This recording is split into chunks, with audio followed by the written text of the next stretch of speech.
Na teoria geral do processo, olha aí, quando do estudo da evolução do processo, uma das concepções contemporâneas que produzem efeitos válidos hoje em dia sobre o processo é a ideia de procedimento em contraditório do professor Hélio Fadzalari, que o professor Cândido Dinamarco depois incorporou na teoria do processo como entidade complexa.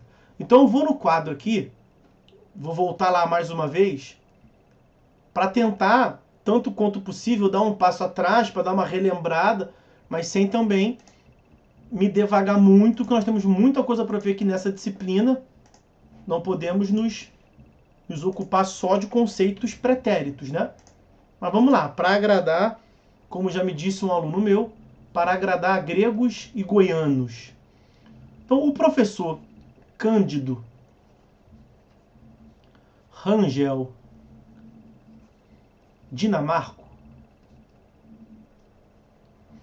ele sustenta uma teoria sobre o processo que tem aceitação mundial. Agora ela está sendo um pouco enfrentada, mas ela tem aceitação mundial, que é a teoria do processo como entidade complexa. Por que o processo não é algo simples? Por que o processo é um ente, uma entidade complexa? Porque ele tem uma perspectiva intrínseca e ele tem uma outra perspectiva, que é a perspectiva extrínseca. Diz o autor, perspectiva intrínseca e perspectiva extrínseca. Digo eu, para facilitar a compreensão dos senhores, quem olha por dentro e quem olha por fora. Então, quem olha o fenômeno do processo por dentro, perspectiva intrínseca, vê uma relação jurídica processual, que se diferencia da relação jurídica de direito material. Quem defendeu isso foi o professor Oscar von Billoff, que foi o responsável pelo surgimento da ciência processual. A relação jurídica processual é distinta da relação de direito material, porque os sujeitos assumem qualificação distinta, porque o objetivo é distinto e porque os pressupostos são distintos. Daí se falar em pressupostos processuais. Ok? Perspectiva extrínseca é quem olha o processo de fora, que era uma tese também válida, a tese do processo como procedimento em contraditório,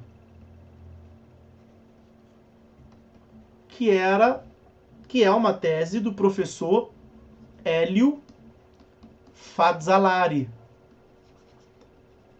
um autor italiano.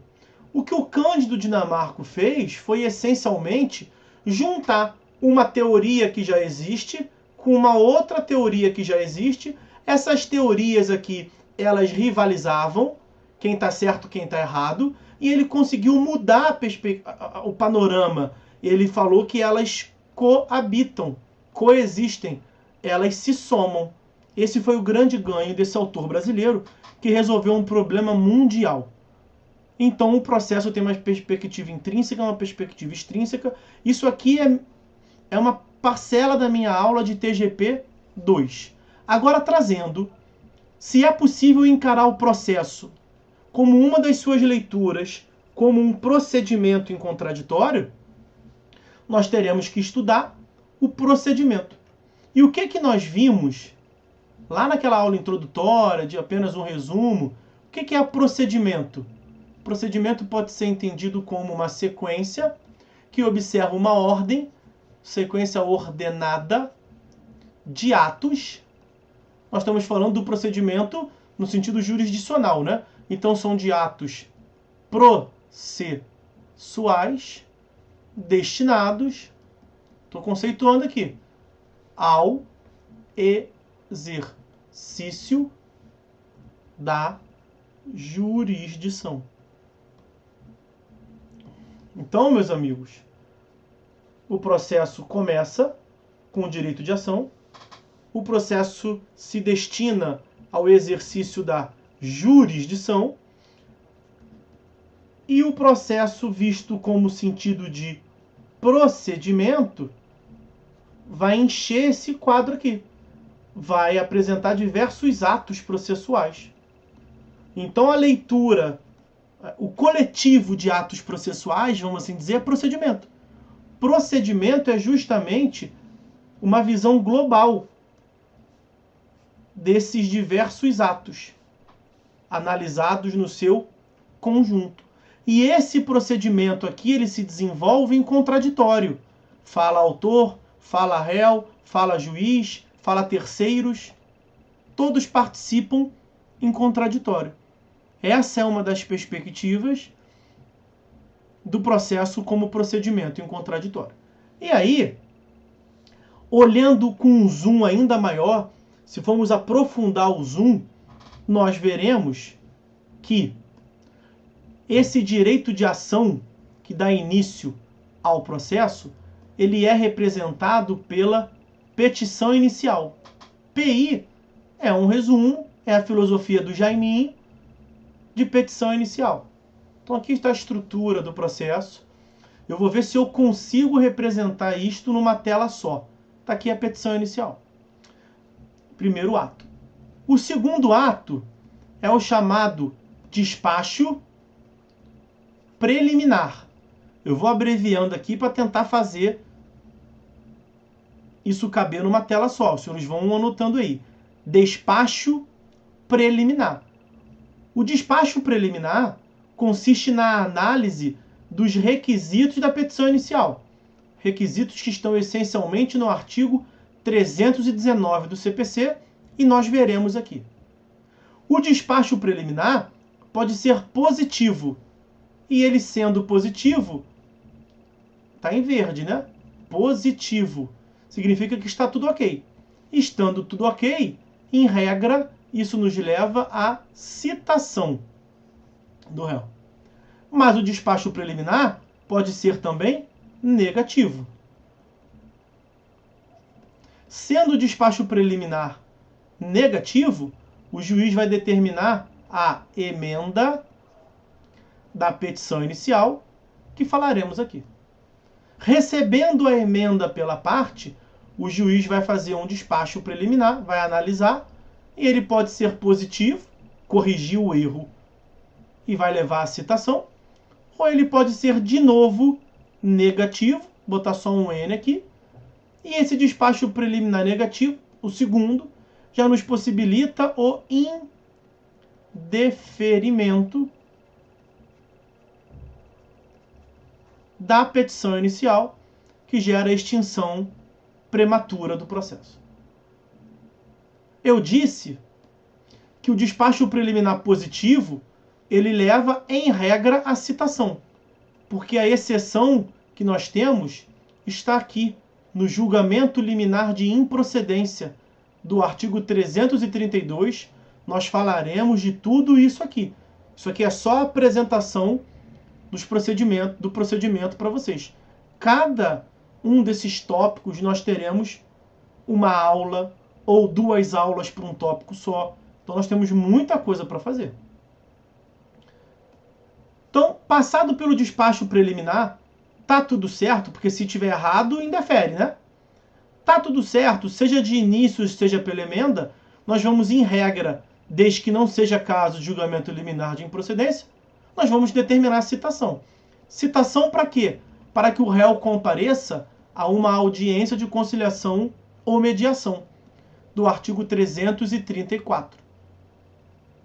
Conseguiu a autocomposição pela conciliação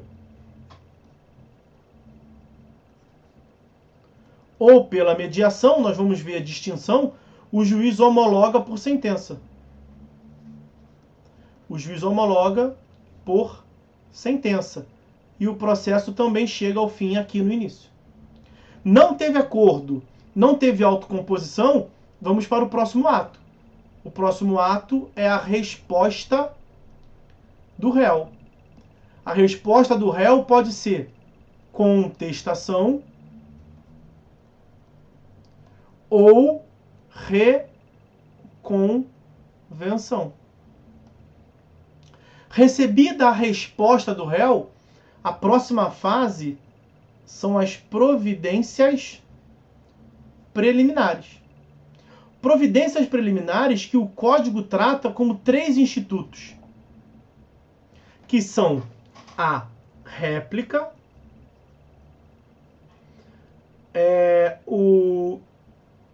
os efeitos da revelia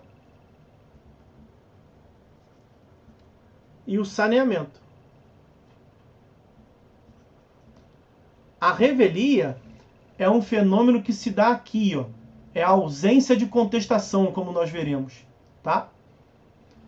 Vou apagar isso aqui para não gerar confusão para os senhores. Espera aí. Vamos ver se você quer ajudar, é mais atrapalha. A revelia é a ausência de contestação e nós estudaremos ela no momento próprio. Então, providências preliminares. Depois das providências preliminares, vem o julgamento conforme estado do processo. O julgamento conforme estado do processo também tem 3 institutos, que é a chamada, estou aqui utilizando a denominação do código, tá? Extinção do processo, julgamento antecipado do mérito, e em cima aqui o julgamento antecipado parcial do mérito. Prosseguindo o processo, nós teremos a decisão de organização e saneamento do processo. Depois dessa decisão de organização, o que você organiza é a produção de provas. Nós teremos a instrução, ou, para aproveitar o que está ali, nós teremos uma fase destinada à produção de provas. É esse período aqui, ó. Não, ficou horrível aqui. Esse período aqui, dessa decisão até o momento final. E no momento final, o juiz vai proferir uma sentença. Se for necessário, perto aqui da sentença, o juiz designa uma AIJ, que é um tópico que nós veremos aqui também. Então veja quantos tópicos nós temos que tratar nesse semestre. Aqui é uma visão panorâmica, portanto, dos atos. Não falei que procedimento é o conjunto dos atos? Essa é a visão panorâmica. Então nós teremos um tópico para tratar da petição inicial, um outro tópico para tratar do despacho, da emenda, do indeferimento, do julgamento liminar de improcedência. Citação é matéria de TGP, né? Já foi visto, não veremos aqui.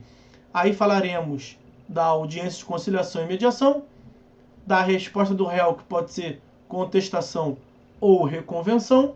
Falaremos também da revelia, que é esse fenômeno que estava aqui, a revelia. Providências preliminares, julgamento conforme estado do processo, decisão de organização e saneamento, produção de provas. A IJ se inclui nesse tópico aqui de instrução probatória. Sentença é o item 14. E depois que nós temos a sentença, com a definitividade, nós veremos ainda a coisa julgada. Eu já antecipei aqui mais ou menos para os senhores, né, a ideia de trânsito em julgado. A coisa julgada decorre do trânsito em julgado. Falaremos no momento próprio. Veja, 15 tópicos. Tá? 15 atos que compõem o procedimento. Tem atos desse aí que nós vamos levar mais de uma aula. A petição inicial, mais de uma aula. Resposta do réu. Contestação, vou nem tratar do gênero, vou tratar da espécie. Contestação, mais de uma aula. Produção de provas, mais de uma aula. Então vejam como é que nós temos que aproveitar bem o nosso tempo. Em compensação, é verdade, tem outros tópicos que nós podemos ver em uma aula só. Então tem aula que a gente trata de 2, 3, 4 tópicos desse aí que são mais curtos, tá? Então essa, meus amigos, é uma visão panorâmica, como eu lhes disse, é um apanhado geral do procedimento, ok? E aí o Danilo diz que está lendo o livro do professor Marcos Vinícius Gil Gonçalves. Esse é um bom livro? É um bom livro. Aí, para um aprofundamento teórico maior, eu recomendaria até outros, mas esse é um bom livro. São perspectivas diferentes, né? Ele escreve na coordenação do Pedro Lenza, não é? É um bom livro. Tá? Para graduação tá maravilhoso. Fernanda, pode dizer o que está escrito no item 11, Fernanda? Desculpa aí pela letra, né, cara? Minha letra já não é muito bonita. Nessa letra, nessa mesa digitalizadora fica um drama. Então, 11. Julgamento conforme o estado do processo, que tem 3 institutos. A extinção do processo, o julgamento antecipado do mérito e o julgamento antecipado parcial do mérito. Veja se você agora pegou. Acima de extinção tem outros 2 institutos, né? O julgamento antecipado do mérito, artigo 355, e o julgamento antecipado parcial do mérito, artigo 356. Então, acho que deu para ver o tamanho da nossa encrenca, né, meus amigos? Que nós teremos que tratar aqui, ok? Vamos fazer um esforço de continuar para tratarmos de um último tópico.